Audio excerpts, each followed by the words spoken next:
All right, ready for a deep dive. Today we're tackling a big one, the story of how the Buddha decided to teach, after he reached enlightenment. Yeah, it's like, wouldn't it be the first thing you'd want to do? Share that amazing news. Right, you'd think so, but it gets even more interesting when we dig into our sources for Oh this. yeah, we've got a good pair for this deep dive.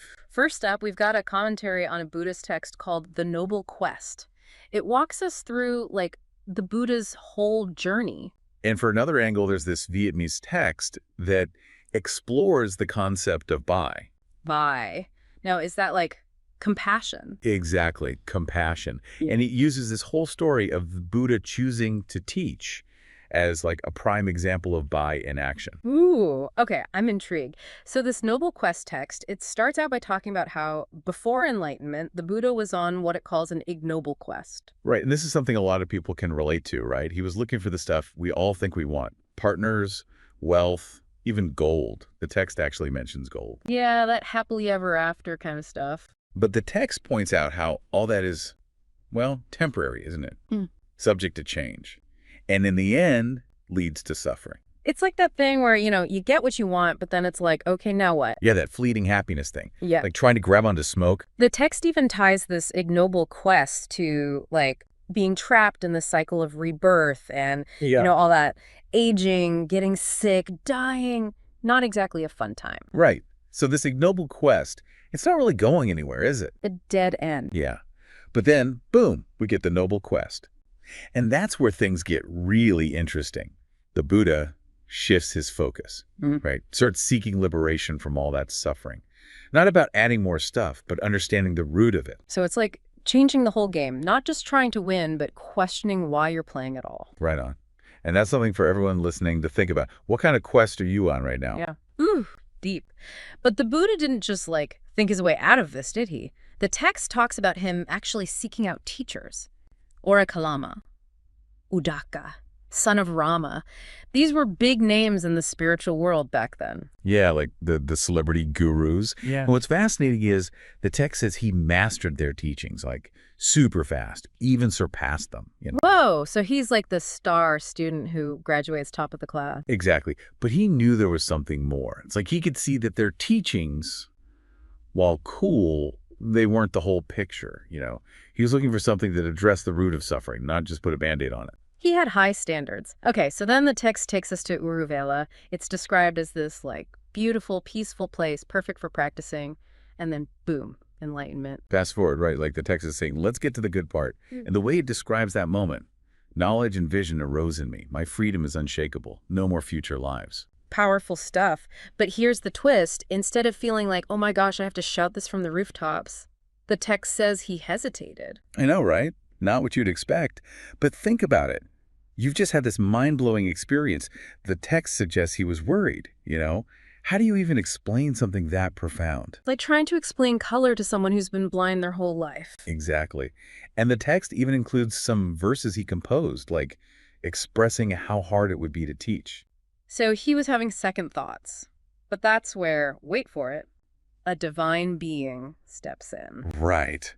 Out of the blue, we've got Sahampati, a super powerful deity. And he's not just popping by for a chat. Oh, no. He's sensing that the world needs these teachings. And the universe is saying, hey, pay attention. This is important. Exactly. And Sahampati makes this plea, even talks about beings with little dust in their eyes, those who are ready, Dust in their eyes. Ooh, I like that. What a powerful image. It's like the text is pointing us to something deeper than just a logical decision, It says, understanding the divinity's invitation, the Buddha surveyed the world with the eye of a Buddha, get this, because of my compassion for sentient beings. Compassion. So it wasn't just a head thing. It was heart-driven, this bee we were talking about. Right. He sees the suffering of everyone, and it's like that's what pushes him over the edge, It wasn't just about him getting free, but realizing everyone's in the same boat. Kind of makes you rethink that whole dust in the eyes image, huh? Yeah. It's not about, who's smart or whatever. It's about how we all get blinded by our own stuff, our hang-ups. In this Vietnamese text, it goes all in on B, explaining that in Buddhism, real compassion isn't just feeling sorry for people. It's deeper than that. Way deeper. It comes from, really understanding how we all get caught in these cycles of suffering because we just don't get it. Because of ignorance? Yep. But even with all that compassion, the text shows us that the Buddha still has doubts. He even tells Sahampati straight up, "Thinking it would be troublesome, divinity, I did not teach the sophisticated, sublime Dhamma among humans." Huh. It's like he's saying, this stuff is hard. Will anyone even understand? Right. It's kind of funny, right? Even the Buddha had those moments of, what am I doing? Totally. So, okay, let's say he decides to teach. Who does he choose first? You'd think he'd go back to his old teachers, right? You would think so, wouldn't you? Bhante Kalama and Udaka. And the text actually says he thinks about them first. Remembers Ara Kalama, astute, competent, clever, even remembers how he has long had little dust in his eyes. Makes sense, right? Yeah, they were his mentors. Seemed like the obvious choice. But then, a deity pops up and delivers the bad news. Both teachers have, well, passed away. Oh, wow. It's like a reminder that time keeps ticking, you know? Even when you're on the path to enlightenment. For sure. Adds this urgency to the whole thing. Yeah. So, okay, former teachers are out. Who's next? Ooh, I'm on the edge of my seat. Well, the text says he remembers the 5 mendicants. You know, the guys who were practicing with him before, during that intense asceticism phase. Oh, yeah, those guys. Didn't they, like, ditch him when he decided to ease up on the whole extreme self-denial thing? That's them. Called him a sellout, the whole 9 yards. But despite that, the text describes how the Buddha remembers their dedication and decides to, give him another shot. But after they dissed him like that, that's some serious humility, especially after reaching enlightenment. Right. Shows you how strong his compassion was, his buy. He saw something in them that they didn't even see in themselves. But, oh man, the text doesn't hold back on their reaction. They're skeptical, refuse to bow, even say we shouldn't bow to him or rise for him or receive his bowl and robe. Ouch. Still holding a grudge, huh? Big time. But the Buddha, he just cuts through the drama and tells them straight up, the realized one is perfected, a fully awakened Buddha. Listen up, mendicants. I have achieved freedom from death. I shall instruct you. I will teach you the Dhamma. Boom! Mic drop. He means business. So, did they buy it? Were they convinced? Well, it takes a few tries, but their skepticism cracks a little, and guess what? They become his first students, the original doubters, Wow, talk about a plot twist. The text really emphasizes how even those who, initially rejected him became crucial to the spread of Buddhism. Exactly. Shows you what compassion and patience can do, right? The Buddha doesn't give up on them, and in the end, they reach liberation too. It's like the ultimate underdog story. Okay, but hold on. Before we jump into what he taught them, where did all this happen? Where did he meet up with these 5 guys again? The text tells us it went down in a deer park, Isipatana, near Varanasi. Sound familiar? Isipatana. Kind of rings a bell. Why? What's so special about it? Only that Isipatana is like the place where the Buddha gave his first sermon, the setting in motion of the wheel of Dhamma, the big one. Talk about historical significance, Oh, right? that's it. I knew I'd heard that name before. So the text connects this personal story of the Buddha choosing to teach with, the actual launch of Buddhism. Yep. Shows how these seemingly small personal moments can have huge ripple effects, It's kind of mind-blowing, isn't it? We've got this cosmic event, enlightenment, but the first teachings happen in a deer park with a handful of skeptics. Exactly. And the text keeps it real, too. It describes how they all lived together, shared meals, practiced, no fancy robes or mountaintop retreats, just everyday life, Really brings it down to earth, huh? Which actually connects back to that Vietnamese text's emphasis on Bai. It's not just about big ideas, but how we actually live and treat each other. Right on. Buddhism isn't just for meditating on a cushion. It's about bringing those insights into the world, helping people, But the text doesn't stop there. It goes on to describe what the Buddha actually taught these 5 mendicants. Ready to dig into that?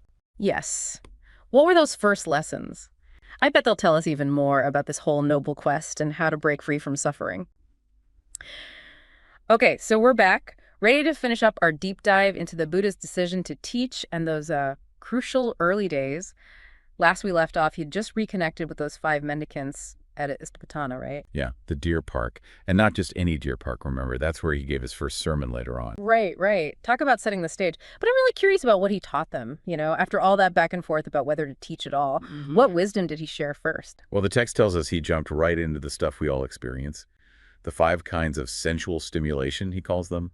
Sights, sounds, smells, tastes, touch. So how we interact with the world through our senses. Makes sense. And he explains how those very things, the stuff that makes life so vivid, they can also be the root of our suffering. Oh, I see where he's going with this. It ties back to that ignoble quest thing, right? Totally. Mm. It's like he's saying, remember all those things you were chasing? Pleasure, security, all that. It all boils down to these basic senses. And if we're not careful. We get hooked. Yeah. Totally. Like, think about today, right? Ads everywhere, social media. It's like we're constantly bombarded with this stuff. Always wanting more, more, more. And the Buddha, way back then, he was already onto this. The text uses this image of a deer caught in a snare, you know? Oh, wow. He compares people attached to those sensual pleasures to that deer. Totally trapped, can't break free. It's a powerful image. It's like we think we're in control, chasing what we want, but really we're the ones being chased. Right. But here's the thing. He doesn't just leave us hanging with this doom and gloom, right? He offers a way out. There's got to be hope. Oh, yeah. He talks about enjoying those pleasures, all those sights and sounds and whatnot, but without being tied, infatuated, or attached. Seeing the drawbacks, understanding how to escape. So not denying ourselves pleasure completely, but like changing our relationship to it. Exactly. Imagine you can savor a good meal, really enjoy it, but without feeling like you need it to be happy. Ooh, that would be nice. That's freedom right there. Yeah. But it's not just some passive thing. The text talks about specific practices, ways to train the mind. Okay, like what? Give me the goods. Well, he mentions stuff like the jhanas. These are really deep states of meditative absorption. And then there are the formless attainments, where the mind goes beyond, like, even the subtlest forms and perceptions. Heavy stuff. Sounds intense. It is. Definitely advanced practice. But the point is, he's showing that there's a path, a way to rewire how we experience everything. Okay, so less about what do I want and more about how do I want to experience it. You got it. And here's the kicker. As those 5 mendicants are listening to all this, something amazing happens. The text says, knowledge and vision arose in them. Our freedom is unshakable. Now there'll be no more future lives. Hold up, are you saying they reached enlightenment right then and there just by listening? It does say that. Now, granted, they'd been practicing with him before, so maybe they were primed for it. Yeah. But still, talk about the power of good teaching, right? And the dust in their eyes just like vanished. Gone. They went from doubting the Buddha to having the same experience he had. It brings the whole story full circle. He's motivated by compassion, sets out to teach, and these guys who rejected him, well, they reached liberation. Amazing. It's inspiring, right? If they could change that much, maybe we all can. But it was thousands of years ago. Does it still apply today? I think so, yeah. First of all, it reminds us that liberation isn't just for, like, super special people. The Buddha started out as an ordinary guy, just like us. It's easy to think of him as, almost superhuman. Right. But this story shows he was human, he had doubts, but ultimately he wanted to help. It was all about compassion. That's the second big takeaway, right? Yeah. That it's not just a feeling, but a force for change. And don't forget, he had teachers too. It reminds us that we don't have to do it all alone. Find those people who can guide us. But even with amazing teachers, we still have to do the work, right? For sure. Which brings me to, I think, the most important point.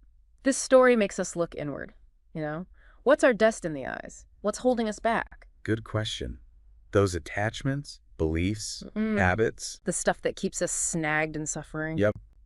But even if it feels really stuck, this story shows us change is possible if those 5 mendicants could do it. There's hope for us all. Right. This has been quite a journey. We've gone from the Buddha's own struggles to the heart of his teachings.